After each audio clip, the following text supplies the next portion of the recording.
윤석열 대통령 당선인이 오늘 오후 대통령 집무실 이전과 관련해 최종 보고를 받을 예정입니다.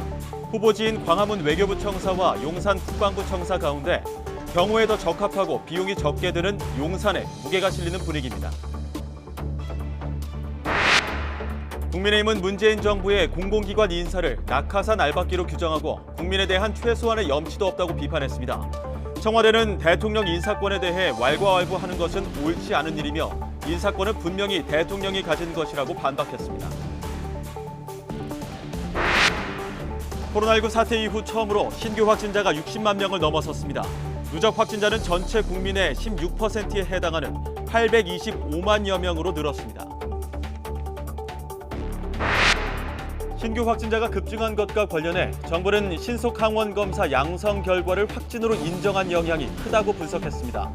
오는 21일부터 적용되는 새로운 사회적 거리두기 조정안은 내일 발표될 예정입니다. 어젯밤 일본 후쿠시마와 미야기현 일대에서 발생한 강진으로 모두 4명이 숨지고 107명이 다쳤다고 일본 정부가 밝혔습니다. 수도권과 도호쿠 지역에서는 대규모 정전이 발생했고 곳곳에서 건물이 파손되거나 도로가 끊기는 등 재산 피해도 잇따랐습니다. 푸틴 러시아 대통령은 우크라이나를 점령할 계획이 없다면서 우크라이나를 중립국화하는 협상을 할 준비가 돼 있다고 말했습니다. 영국 파이낸셜 타임스는 러시아와 우크라이나 협상 대표단이 우크라이나의 나토 가입 포기와 러시아 철군을 골자로 하는 평화안을 준비 중이라고 보도했습니다. 윤석열 정부 5년의 밑그림을 그릴 인수위 인선이 마무리됐고 내일 현판식을 앞두고 있습니다. 윤 당선인이 대통령으로서 업무를 보게 될 집무실 공간도 곧 확정될 것으로 보이는데요. 오늘의 정치권 이슈, 김종민 더불어민주당 의원 그리고 김재원 국민의힘 최고위원 두 분과 이야기 나눠보겠습니다. 어서 오십시오. 안녕하세요. 예, 안녕하십니까. 24명 인수위원 선임이 모두 완료가 된 상황인데 속도가 굉장히 빠릅니다. 자, 이번 인수위 구성에서 특징이라고 할까요? 좀 눈에 띄는 부분은 어떤 부분이 있을까요? 대부분이 이제 맡을 업무에 가장 전문가 위주, 특별히 뭐 이제 지역 안배를 한다든가 또는 뭐 성별 또는 이제 우리가 흔히 생각할 때 그 사람이 좀 그 인수위원으로 등장하는 것을 좀 깜짝 발탁이라 할까요? 대중의 이목을 끄는 그런 사람은 거의 없고 그 대통령직 인수위에서 이제 전임 정권의 정책이라든가 전임 정권의 사업을 물려받고 그다음에 새 정부의 방향을 설정하는 데 실력을 발휘할 수 있는 그런 전문가 위주로 주로 선정했다고 보여집니다. 네, 안철수 위원장도 전문성 위주로 인선을 했다. 오늘 이런 설명을 했는데 민주당에서는 근데 이게 MB 정부다 이런 비판도 계속 나오고 있는 것 같아요. 전체적으로 어떻게 보십니까? 제가 뭐 한 분 한 분 다 이제 분석해 보면 뭐 다양한 분들이 이제 참여를 하는 거니까 뭐 MB 이익이다 이렇게 볼 수는 없는데 그런데 MB 정부 때 역할을 하셨던 분들이 좀 두드러져 보여요. 그래서 보통 이제 윤석열 후보의 특징은 정치권 전체로부터 뭔가 이렇게 뿌리가 없는 분이잖아요. 그 약점이기도 했지만 사실 그래도 강점이기도 했고 우리 당내에서도 이제 그 국민의힘 당내에서도 이 개파나 이런 거에서 약간 좀 자유로운 그런 게 강점인데 나는 그런 강점을 살려갈 거라고 생각했거든요. 근데 초기부터 인선하는데 어느 쪽에 이렇게 기울어니까 두드러진다. 이거는 제가 보기에는 조금 정무적으로 조금은 좀 우려스러운 대목 아닌가. 정치를 처음 들어왔기 때문에 빚진 것이 없어서 조금 새로운 인물들이 등장하지 않을까 했는데 그렇지 않았다는 부분을 지적을 해주셨는데 자, 안철수 그 비대위원장 어제 오늘 표정은 조금 밝아 보이는 것 같긴 합니다. 지금 안철수의 비중이 인수위에 얼마나 될까 이 부분도 관심이었는데 일단 대변인에 신용현 전 의원이 임명이 됐는데요. 이 안철수 후보 시절에 선대위원장 지낸 여성 과학자 출신이라면서요. 네, 그렇습니다. 저 국회의원도 같이 지냈었는데 그분은 순수하게 과학자 출신이고 아마 이제 과학기술 강국을 주창했던 안철수 후보 입장에서는 또 선대위에서 일을 했던 분이 대통령직 인수위원회에서 대변인으로서 대외적인 그 발표를 전담할 수 있게 만들어 놓은 것도 예.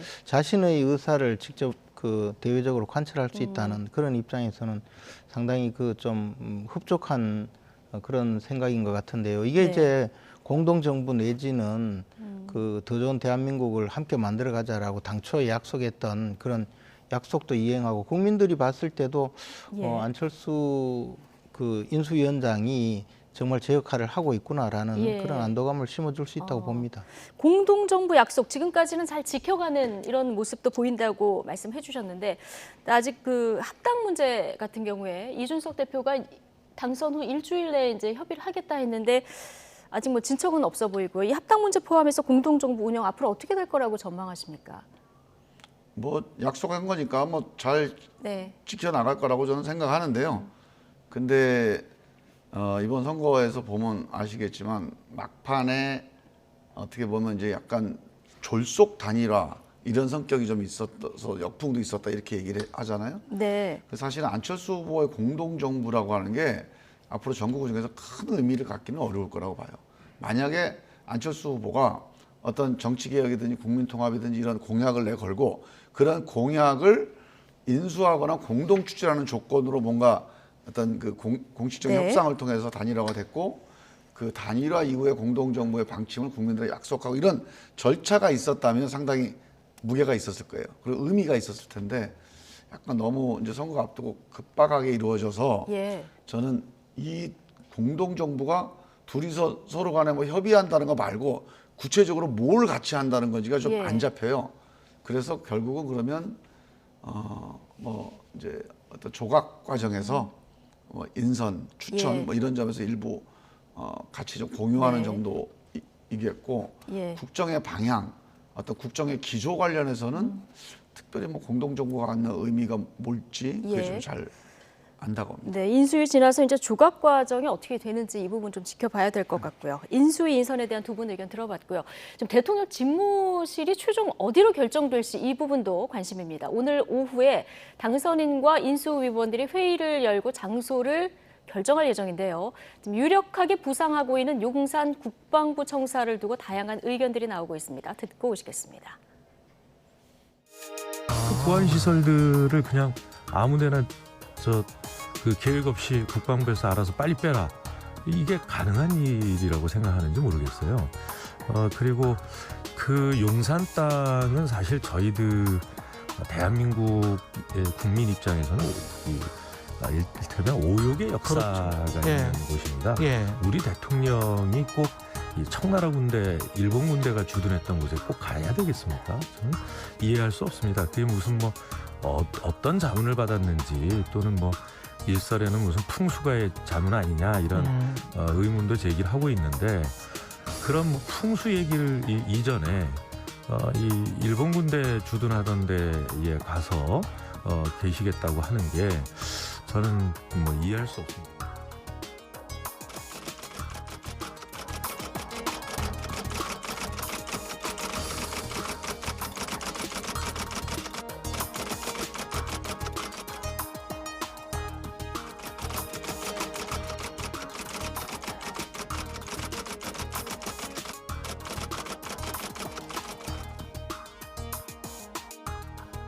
예전에 한번 국방부의 강연차 간 적이 있었는데 네. 거기다 가보고 제가 태어나서 봤던 뷰 중에 제일 좋았던 것 같아요. 뷰가 전망이 네, 전망이 너무 좋아서 저는 풍수지리를 잘 모르지만은 이런데 대통령 집무실 같은 거 있으면 정말 좋겠다 그 생각을 했었어요. 향후에 우리가 미군 부대가 이전을 하고 나면은 거기가 용산 가족공원으로 다 오픈될 거 아니에요. 네. 그럼 앞에 시민들이 올 수 있는 공원이 딱 있고 그 위에 이게 있으면 약간 백악관하고 비슷한 그런 컨디션이 될 수 있다.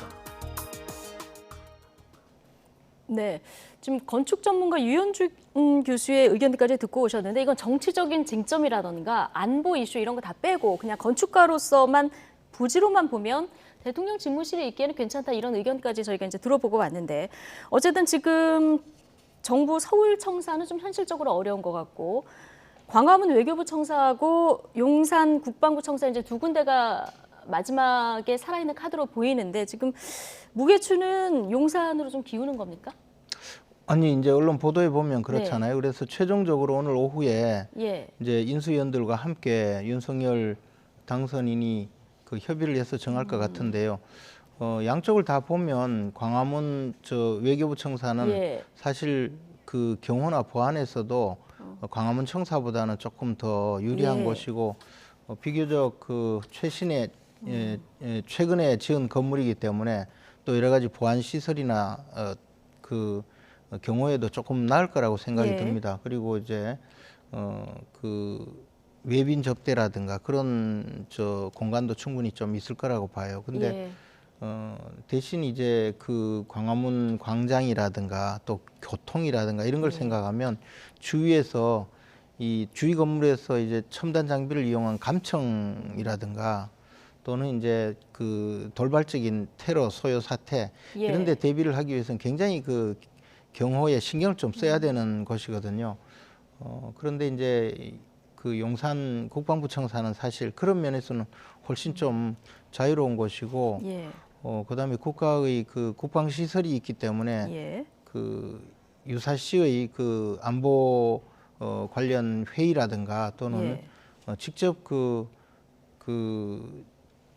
위기 상황에서 대응하는 그런 시스템은 비교적 잘 갖춰져 있습니다. 그러니까 그런 면을 포괄적으로 본다면 아무래도 용산 쪽이 좀 더 그 유력한 곳이 아닐까 생각이 듭니다. 또 용산 지역은 이제 그 미군이 이제 완전히 철수하고 나면 거기에 그 시민공원이 조성되지 않습니까? 그래서 그런 면에서도 앞으로 그 용산에 대통령 집무실이 있는 것이 또 시민들과 더 잘 소통할 수 있는 그런 공간이 될 수 있다. 뭐 그렇게 판단하는 것 같습니다. 네, 용산 국방부 청사 뭐 장단점이 다 거론이 되고 있습니다만은 앞서 윤호중 비대위원장 얘기 들어보셨지만 지금 보안 시설들 그냥 아무데나 계획 없이 국방부에서 알아서 빼라. 이게 가능한 일이냐 이런 문제점을 하나 지적했고요. 이 장소가 청나라 군대, 일본 군대가 주둔했던 곳 이 문제도 지금 지적을 했는데 어떻게 보십니까?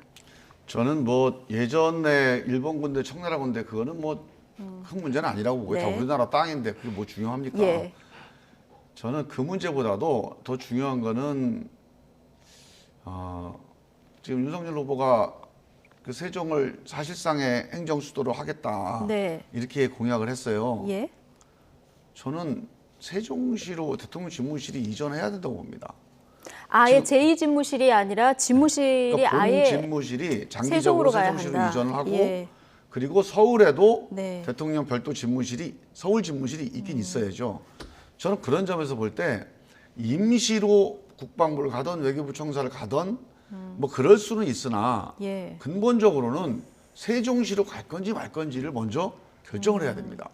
그래서 세종시를 제2집무실이 됐던 무슨 집무실이 됐던 대통령과 비서실에 업무를 볼 수 있는 공간으로 만들 건지 아니면 가끔 회의할 때만 내려갈 건지 이런 판단을 먼저 해야 되고요. 저는 당연히 세종시의 국회도 내려가고 대통령도 내려가고 해서 세종시가 사실상의 행정수도 역할을 하고 서울에 필요할 때 국회도 뭐 서울 국회, 서울 의사당 또는 그 대통령도 서울 집무실 이렇게 이용하는 이런 정도 관계로 장기적으로 가는 게 좀 맞다. 그런 점에서 본진을 용산으로 가느냐 외교로 가느냐 이런 고민을 하는 건 저는 반대입니다. 맞질 않아요, 이거는. 지금 이제 말씀대로 하자면 2달 안에 하기는 사실상 불가능한 당연하지. 상황인데요. 임시로 여기를 못 쓰니까 당장 잠깐 있는 걸 위해서 하는 게 아니라 아예 본진을 옮기겠다는 거예요. 청와대 집무실을. 그렇다면 일단 세종시를 본진으로 삼고 그 외에 나머지를 활용하는 걸 검토를 해야 되는데 당장 용산으로 가겠다는 거는 이 본진 전체를 옮기기 위해서 가는 건데 그러려면 용산에 있는 국방부 관련 시설 다 드러내야 되거든요. 그게 지금 전문가들 추산으로는 뭐 짧게 잡으면 1,000억, 수천억도 얘기를 해요. 그런 이전 비용을 들이고 그 과정에서 생기는 어떤 여러 가지 보안상의 변화나 변경, 부작용 이런 거를 감수하는 게 과연 맞는 일인지 그렇게 했다가 나중에 또 세종시로 옮길 겁니까? 어떻게 할 겁니까? 난 그게 잘 이해가 안 가요. 그래서 저는 이 점에 대해서는 조금 더 인수위에서 그냥 그쪽 팀에서만 생각하지 말고 정말로 객관적인 그런 의견들을 윤석열 당선자 5년만 있을 게 아니란 말이에요, 이게. 그래서 좀 의견을 수렴해서 신중하게 좀 결정해 줬으면 좋겠다. 그런 부탁을 좀 드립니다. 근데 그 대통령의 주된 집무실을 세종시로 옮긴다면 결국 대통령이 그 주된 집무실이 옮겨가는 것이 수도 이전이다라는 그런 의미가 되거든요. 네. 과거 그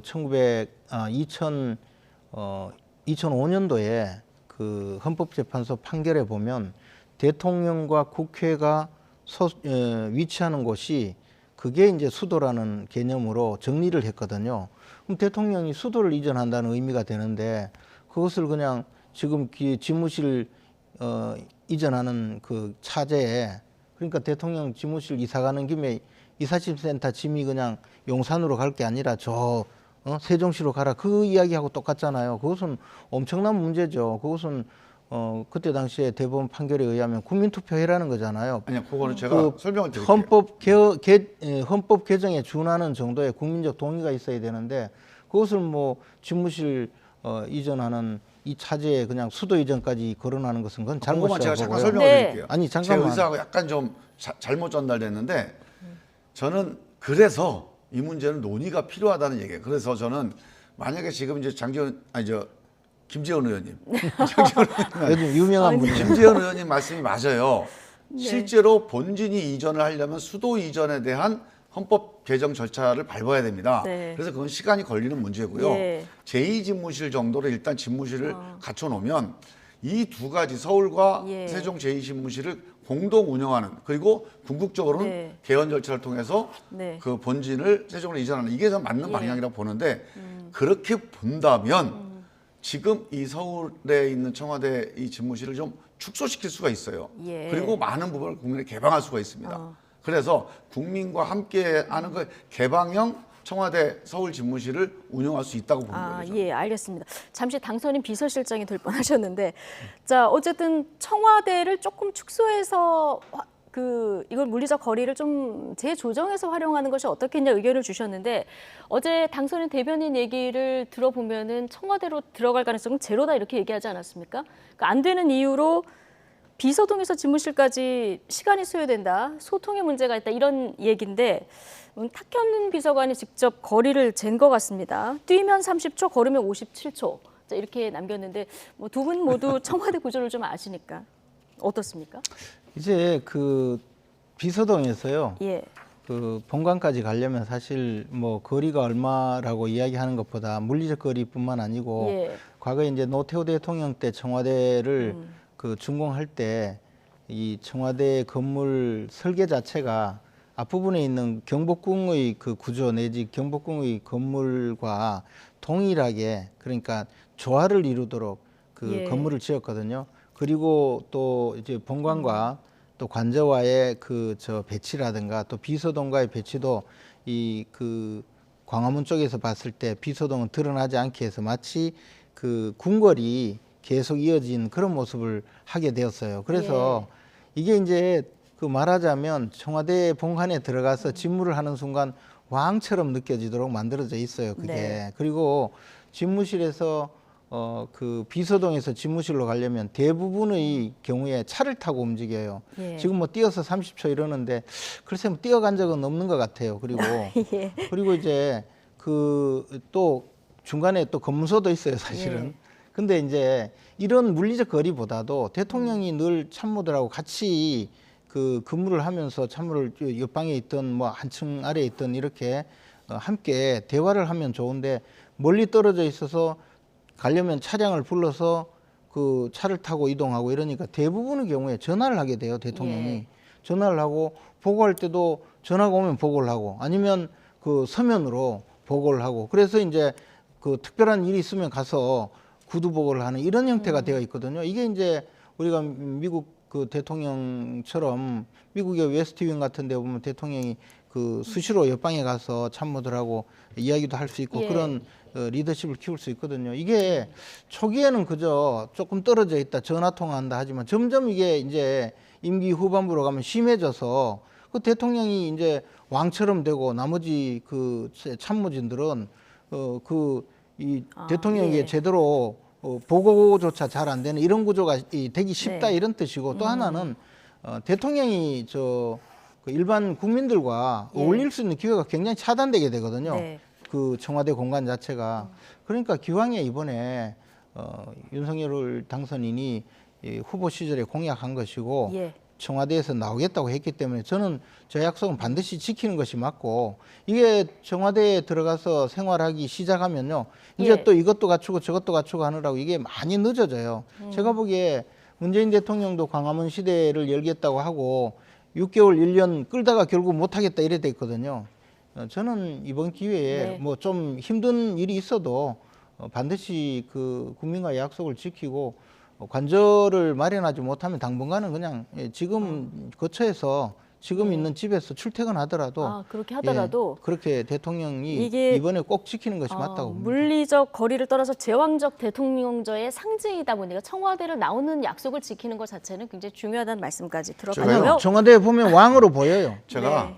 이거 짧게요? 완전히 사실이 네. 아닙니다. 네. 그러니까 이 공중파에서 네. 이렇게 착오를 이렇게 내보내고 그냥 가만히 있는다는 거는 이거 YTN으로서도 심각한 문제예요. 예. 저희가 전혀 직접 가서 사실이 좀 아닌 게 재봐야 됩니까? 예. 이게 그 옛날 얘기에 그게 그러니까 노태우 대통령 때 건물을 지어서 예. 그렇게 운영을 했다가 노무현 대통령 때 노무현 대통령이 권위주의를 타파하자 이런 제왕적 대통령을 벗어났는데 해가지고 옛날 비서동 그때까지만 해도 비서동이었는데 네. 노무현 대통령 이름을 여민관이라고 이름을 바꿨어요. 건물 이름을. 예. 이 여민관 3층 4층에 대통령 집무실을 지었습니다. 새로 예. 돈을 들여서. 그리고 그 밑에 층에 비서실장실이 있고 거기가 비서들하고 같이 근무하는 건물이에요. 예. 거기에 근무하고 본관에 근무하고 왔다 갔다 했어요. 노무현 대통령이.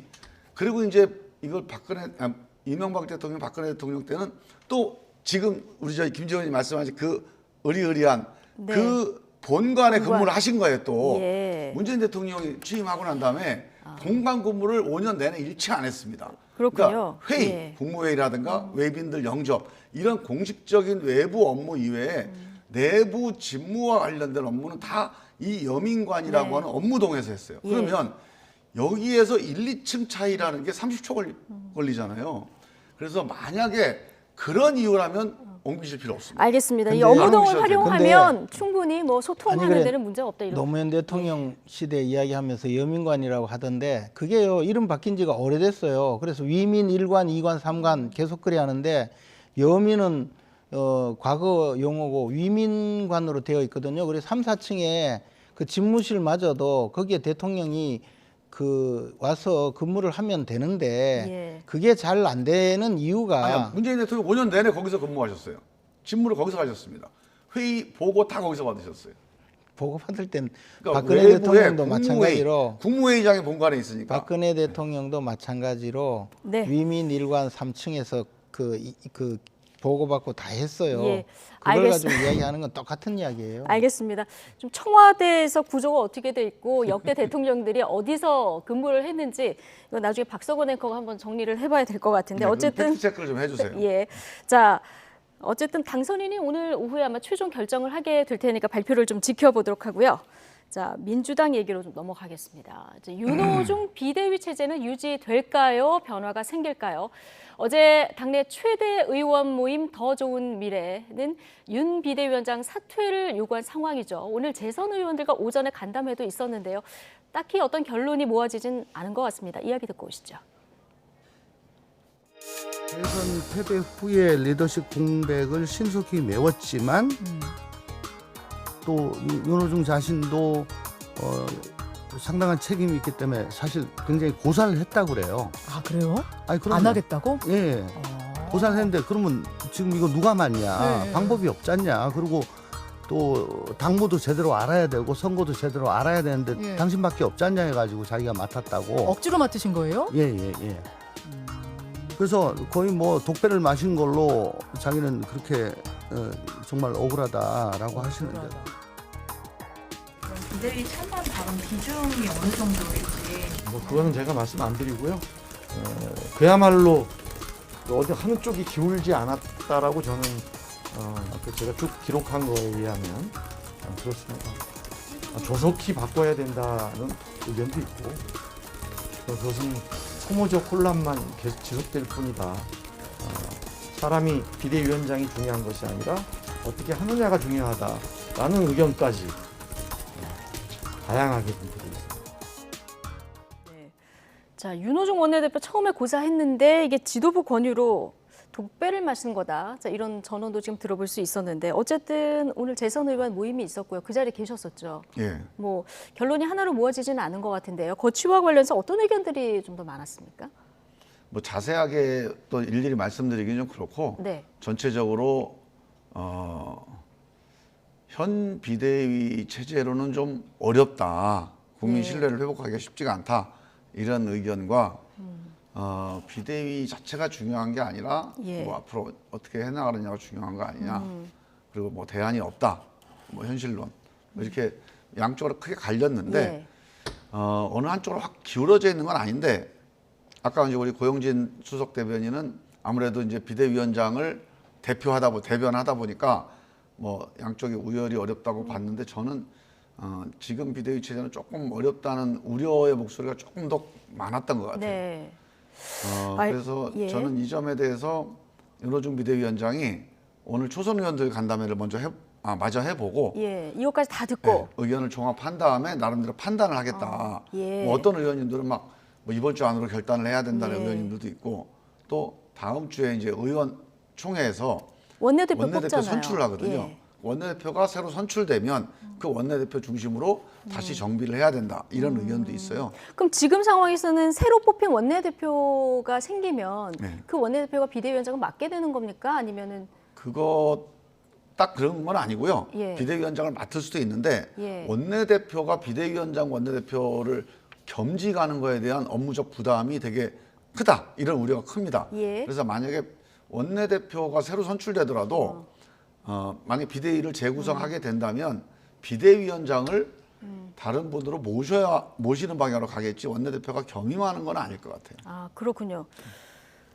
훈수를 좀 도와주시면 어떻습니까? 뭐 제가 너무 그 통찰력이 있는 이야기를 해서 민주당이 잘 되면 안 되니까 적당한 이야기를 해야죠. 네, 근데 적당한 어쨌든- 소리처럼 얘기를 좀 해주시면요. 민주당이 잘 돼야 국민의힘도 따라서 노력하게 되니까 그 윈윈하는 거예요. 옛날에 민주당은 절대로 그렇게 하지 않았거든요. 근데 이제 그 지금 윤호중 원내대표가 비대위원장을 계속하기에는 조금 어려울 것 같습니다. 왜냐하면 이미 임기가 다 되어가는 원내대표가 원내대표 자격으로 비대위원장을 수행하겠다는 거잖아요. 그렇게 되면 아무래도 당내에서 이제 새로운 원내대표가 비대위원장 선출에 대한 주도권을 잡아달라는 요구가 많을 겁니다. 또 그것이 실질적으로 좀 바람직한 방향으로 보이고요. 네. 당장 비대위원장이 그 지방선거를 치러야 되는데 우리 당은 비대위원장을 여러 번 만들어 봤거든요. 그 그렇죠. 경험적으로 비대위 보면 체제가 굉장히 오래 여러 그렇죠. 번 했었죠. 예. 근데 전문 전문가시죠. 그런 그 과거의 경험으로 보면 이제 그래도 원내대표로 선출된 분이 민주적 정당성을 갖고 있기 때문에 그 새로 선출된 원내대표가 비대위원장의 선출이라든가 또 비대위원장을 지명하는 일에 좀 더 주도권을 잡는 것이 혼란을 조기에 수습하는 길이 될 거라고 봅니다. 예, 알겠습니다. 어쨌든 윤호중 지금 비대위원장이 초선 의원들 얘기까지 다 듣고 오늘 뭔가의 거취와 관련한 얘기를 할 것 같으니까요. 자, 어떤 결론을 내릴지 좀 지켜보도록 하고요. 대선을 끝낸 정치권 이제 지방선거를 향해서 재정비를 통해서 화력을 모아야 할 이런 시점인데요. 관심 지역 중심으로 벌써부터 후보 하마평이 오르내리고 있습니다. 박석원 앵커가 정리해드립니다.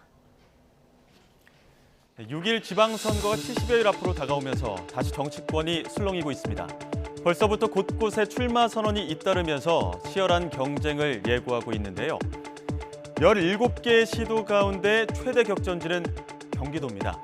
민주당은 지난 대선에서 경기도에서 더 많은 표를 얻었는데요. 이를 발판으로 반드시 사수하겠다는 의지를 다지고 있습니다. 반면 국민의힘도 서울과 함께 경기도를 탈환하겠다며 대선 주자급이 나서줘야 한다는 목소리까지 나오고 있죠. 우선 민주당에선 다선 의원들을 중심으로 출사표를 던지고 있습니다. 5선의 안민석 의원과 조정식 의원이 나란히 출마를 공식화했습니다. 여기에 최재성 전 청와대 정무수석도 출마를 고려하고 있고 염태영 전 수원시장은 경기도지사 출마를 위해 지난달 사의를 밝힌 상태입니다. 여기서 이재명 대선 후보와 단일화를 이뤘던 김동연 새로운 물결 대표도 가능성을 열어두고 있습니다. 이에 맞서는 국민의힘 두 차례 대선에 출마한 유승민 전 의원의 등판이 계속 거론되고 있는 가운데 재선에 함진규 전 의원이 가장 먼저 출마 선언을 했고 오늘 심재철 전 국회 부의장도 출사표를 던졌습니다. 벌써부터 격전을 예고한 경기도와 달리 부산시장 선거 구도는 여전히 안개 속입니다. 민주당은 아직 후보를 낼지 말지 윤곽조차 잡히지 않고 있습니다. 오거돈 전 부산시장 사건으로 지지율 직격탄을 맞은 데다가 지난 보궐선거에서 박형준 현 시장에게 압도적인 패배를 당했기 때문입니다. 국민의힘 입장에서는 박형준 시장의 재선 도적이 유력하지만 변수가 하나 있습니다. 박 시장은 현재 이명박 정부 민간인 사찰과 관련해 공직선거법 위반 혐의로 재판을 받고 있기 때문입니다. 그대로 공천을 했다가는 역풍이 불 수 있다는 우려가 나오는 이유입니다. 대구시장은 홍준표 의원이 일찌감치 출마를 공식화했고 권영진 현 시장과 공천 격돌을 예고하고 있습니다. 보수 텃밭에 도전할 것으로 예상되는 민주당 후보는 홍일학 전 대구 경제부시장과 김동식 대구시 의원입니다. 더불어민주당은 석패한 우리에게 기회를 달라면서 양당은 이번 지방선거에서 또 공천 기준을 높이겠다고 공익공언하고 있습니다. 앞서 말씀드린 것처럼 대선에 승리한 쪽이 지방선거마저 휩쓸게 될지 역대 가장 적은 표차로 진 민주당이 이번에 웃게 될지 주목됩니다. 네. 뭐 서울, 경기, 부산 관심 지역이 많은데요. 지금 시간이 얼마 남지 않아서 경기도 얘기만 조금 해보겠습니다. 근데 그 전에요. 네. 대구시장 유력한 후보가 여기 앉아 있는데 그래서 섭섭합니다. 다시 제작을 해야 되나요? 취재가 좀 부실합니다. 최종 결정 그러면 언제 하실 겁니까? 다음 주 초에. 다음 주 초에 예, 고민을 하시고 심사숙고해서 다음 주 초에 결정하겠습니다. 알겠습니다. 자, 저희가 중요한 분을 뺐네요. 사과드리고요. 자, 서울과 경기도, 부산 중에서 경기도만 좀 볼 텐데 지금 민주당 내에서 김동연 전 부총리 얘기가 좀 나오고 있는 상황인데 만약에 김동연 부총리가 출마를 한다고 하면 입당부터 해야 되는 이런 상황인 아니죠. 거죠? 그 민주당 얘기는 아닌가요? 아니고 네.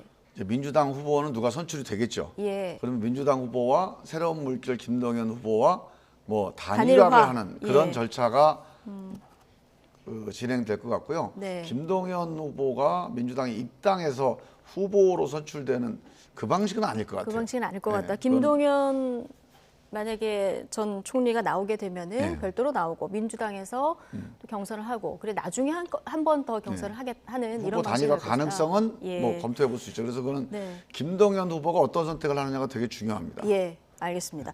국민의힘에서는 지금 유승민 의원 차출론이 나오는데요. 현실 가능성은 어느 정도나 보십니까? 그건 이제 유승민 전 의원의 선택이 예. 어떻게 되는지를 봐야 되고요. 네. 또 당내에서 경선을 거치게 될지 그것도 조금 그 검토 대상이라고 봅니다. 어쨌든 만약에 유승민 전 의원이 내가 나가겠다 하면은 대선 후보까지 나온 분이라 이 경선을 해야 되냐 말아야 되냐 이 얘기도 있을 것 같아요. 근데 이제 당내에서 광역 그 단체장 그 후보는 경선으로 선출하는 것이 원칙으로 되어 있기 때문에 네. 이제 그것이 굉장한 또 절차적 문제가 될 겁니다. 예, 알겠습니다. 자, 지금 뭐 박정희 전 대통령 향수가 있는 구미시장 선거 후보군에는 10명 정도가 뭐 출마 선언을 했다, 뭐 잇따른다 이런 보도도 나오고 있는데 박근혜 전 대통령 이번 주말에 대구 사저에 입주할 가능성이 있다 이런 보도도 나오고 있거든요. 지금 대국민 메시지 그때 낼까요? 지난번에 그 유영아 변호사를 통해서 퇴원할 때는 자기 직접 그 대국민 메시지를 발표하겠다고 했으니까 예. 뭐 어떤 내용이든 또는 뭐 간략하든 그런 메시지를 발표는 할 거라고 봅니다. 예. 그리고 이제 대구 그 달성군에 있는 사가에 입주를 하면 그때부터는 그 외부 사람들과도 만나고 또 여러 가지 그 의견도 예. 나누는 그런 뭐 과정이 있지 않을까 생각합니다. 예. 윤석열 당선인이 사저도 방문할까요? 그런 이야기가 있는데요. 예. 아직까지 뭐 전혀 검토되거나 결정된 바는 없다고 보여집니다. 왜냐하면 네. 우선 박근혜 전 대통령이 그에 대해서 뭐 만나자라는 의견을 표시한 적이 없고 윤석열 당선인도 그 후보 시절에 그 박근혜 전 대통령을 만나러 가겠다 또는 만나고 싶다라고 의사표시를 한 것이거든요. 이제 앞으로 박근혜 전 대통령이 대구에 있는 사가로 그 이주를 하게 되면 네. 그때 이제 그 실무적으로 검토를 하지 않겠습니까? 지금은 뭐 전혀 결정된 바 없다고 알고 있습니다. 알겠습니다. 이제 한 가지만요. 네. 아까 우리가 이제 지방선거 하면서 경기도만 얘기하셨는데 네. 서울시도 승부가 난 게 아닙니다. 아마 그렇죠. 이번 예. 선거에서 예상의 격전지가 될 가능성이 있다고 봐요. 네. 왜냐하면 지금 서울시에 뭐 격차가 좀 있긴 하지만 예. 오히려 그래서 민주당으로서는 서울시 시장 후보를 뭐 심지어는 이재명 후보가 나와야 된다, 뭐 이낙연 후보가 나와야 된다, 김동연 예. 후보가 나와야 된다 이런 얘기들이 나오는 게 서울시장을 그냥 건너뛰고는 아, 그렇군요. 지방선거가 어렵다 그래서 저는 그 점도 YTN에서 계속 주목을 해서 예. 민주당은 가야 경기도도 된다. 중요하지만 지금 서울 탈환에 지금 굉장히 집중할 뭐 이미 분위기일 것 같은데. 뭐 격전지가 될 격전지가 될 가능성이 것이다. 뭐 이미 끝난 것 같은데 또 가로늦게 그런 소리. 이건 이게요. 뭐 0.7% 차이라는 게 네. 저는 서울시 선거에서 그게 말을 할 가능성이 높아요. 예, 알겠습니다. 대구시장 끝까지 고민해서 다음 주에 결론 내리시겠다고 했고 김종민 의원님은 뭐 전혀 고민 안 하십니까? 네, 네. 전 열심히 반성하고 예. 새로운 정치 개혁을 위해서 여러 가지 고민을 하고 있습니다. 알겠습니다. 오늘 두 분 말씀은 여기까지 듣겠습니다. 김종민 더불어민주당 의원 그리고 김재원 국민의힘 최고위원 오늘 두 분과 함께했습니다. 고맙습니다. 네, 감사합니다.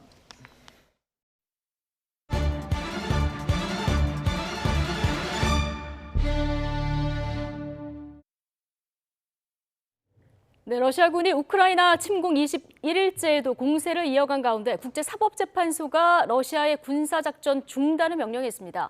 푸틴 러시아 대통령이 우크라이나를 점령할 계획이 없다고 말했는데 우크라이나 중립화와 러시아군의 철수 등을 주요 내용으로 하는 평화안이 논의 중인 것으로 알려졌습니다. 이종수 기자입니다. 러시아군은 우크라이나 침공 21일째인 어제도 수도 키이우를 비롯해 북동부 하르키우 등 우크라이나 곳곳을 공격했습니다. 이러면서 민간인 사망자 수가 700명을 넘어섰습니다. 러시아군에 포위된 남부 항구 도시 마리우폴의 병원 마당과 지하실에는 무고한 민간인 사망자들의 시신이 놓여 있습니다. 유엔 최고법정인 국제사법재판소는 러시아의 군사행동 즉각 중단을 명령했습니다. The Russian Federation shall immediately suspend the military operations that it commenced on 24 February 2022 in the territory of Ukraine. 푸틴 러시아 대통령은 우크라이나를 점령할 계획이 없다고 주장하면서 우크라이나를 중립국화하는 협상을 할 준비가 돼 있다고 말했습니다. Появление российских войск под Киевом и у других городов Украины связано не с намерением оккупировать эту страну. У нас нет такой цели. 이와 관련해 파이낸셜 타임스는 러시아와 우크라이나 협상 대표단이 15개 항으로 구성된 평화안을 준비 중이라고 전했습니다. 보도에 따르면 평화안에는 우크라이나가 북대서양 조약기구 나토 가입을 포기하되 미국, 영국 등 우방국으로부터 안전을 보장받는 내용이 포함됐습니다. 또 우크라이나의 군대 보유를 허용하되 무장 수준에는 제한을 가하는 방안이 논의 중인 것으로 전해졌습니다.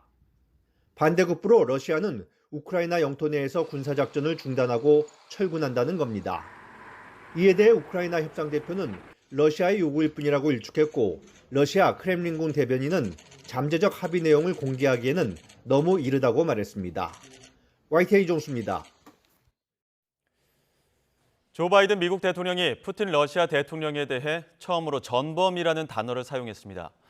마침 국제형사재판소 ICC가 우크라이나에서 벌어지는 전쟁 범죄에 대해 조사에 착수했는데요. 푸틴 대통령을 기소할 수 있을까요? 송태엽 기자가 보도합니다. 현지 시간 16일 저녁에 열린 미국 백악관 행사.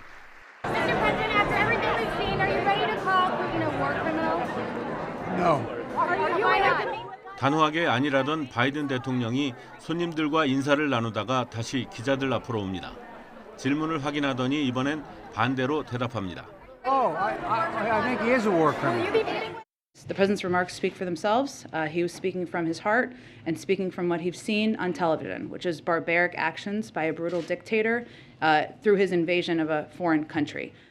수사적 표현이었다고는 하지만 푸틴 러시아 대통령을 전범으로 부른 건 미 행정부 내에서는 바이든 대통령이 처음입니다. 미국 상원도 전날 우크라이나를 침공한 러시아 정부와 푸틴 대통령을 전쟁 범죄 혐의로 조사하라는 내용의 결의안을 만장일치로 통과시켰습니다.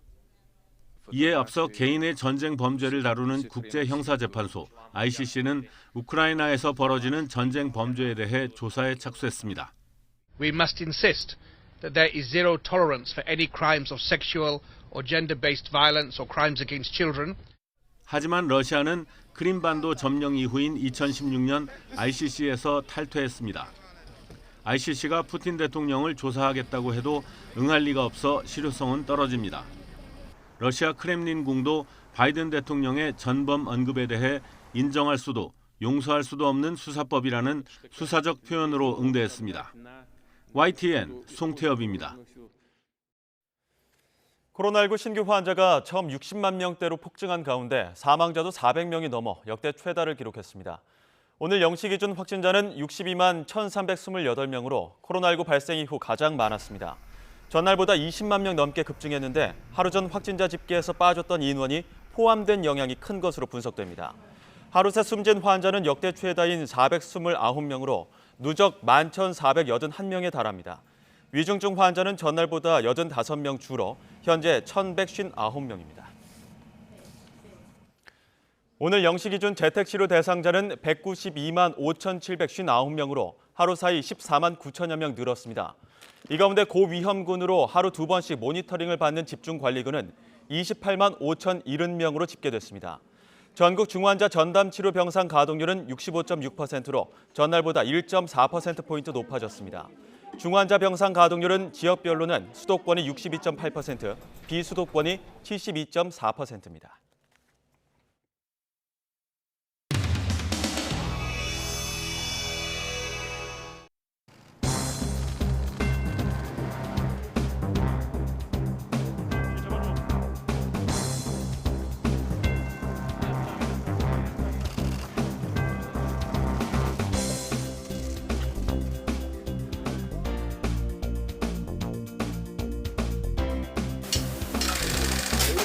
나라를 먹여 살리실 분이니까 고맙습니다.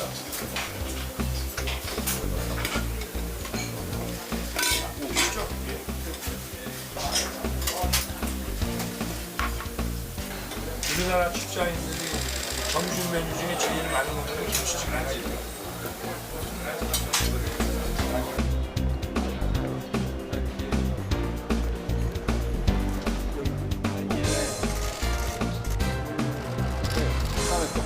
모션을 좀 해야지 뭐 이런 거. 하나, 둘. 저 노인네라 사진도 안 찍어주세요? 아니요. 우리 딸이랑 같이 찍으면 좋아해요. 됐습니다. 예. 감사합니다. 고마워요. 엄마하고 딸이 따뜻해서 나왔구나. 안녕하세요.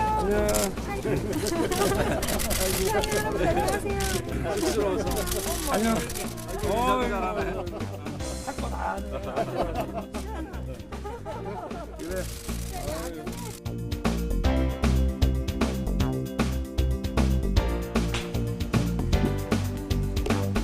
예, 안녕하십니까. 김은혜 대변인입니다. 오늘로 예정됐던 문재인 대통령과 윤석열 대통령 당선인의 회동은 실무적 협의가 마무리되지 않아서 일정을 다시 잡기로 했습니다. 실무 차원의 협의는 저희 쪽으로 말씀드린다면 장제원 비서실장이 된다고 말씀드릴 수 있겠습니다. 글쎄 이제 그죠? 시간을 주세요.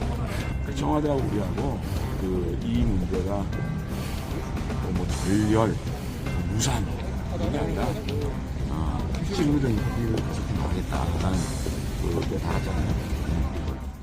MB 사면 요청 이게 조금 걸림돌이 되나요? 보세요. 사면 요청에 권한은 대통령이 그거를 우리가 그렇잖아요. 그거를 우리가 답을 들어야 이렇게 얘기해. 저희가 이거 해석을 좀 너무 막 신부 권력 충돌 이렇게 가지 않으려는. 너 글을 써놓고. 아니, 너희는 아직 안 썼어요.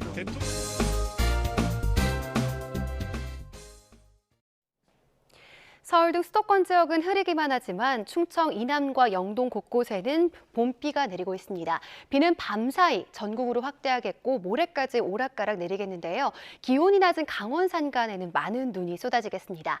강원 산간과 경북 북동 산간에 10에서 30cm, 많은 곳에는 40cm 이상의 폭설이 예상되고요. 제주 산간에는 100mm 이상의 큰 비가 내리겠습니다. 이에 따라서 강원 북부 산간에는 이미 대설주의보가 내려졌고요. 그 밖에 강원 산간과 경북 북동 산간에는 대설 예비특보가, 제주도에는 호우 예비특보가 내려져 있습니다. 미끄럼 사고가 발생할 위험이 큽니다. 대비 잘해 주시기 바랍니다. 이번 비는 내일 아침 대부분 잦아들었다가 주말 새벽에 다시 시작되겠고요. 다음 주 초반까지 다소 쌀쌀한 날씨가 이어지겠습니다. 날씨였습니다. 네, 목요일 더 뉴스 마치겠습니다. 시청해주신 여러분 고맙습니다.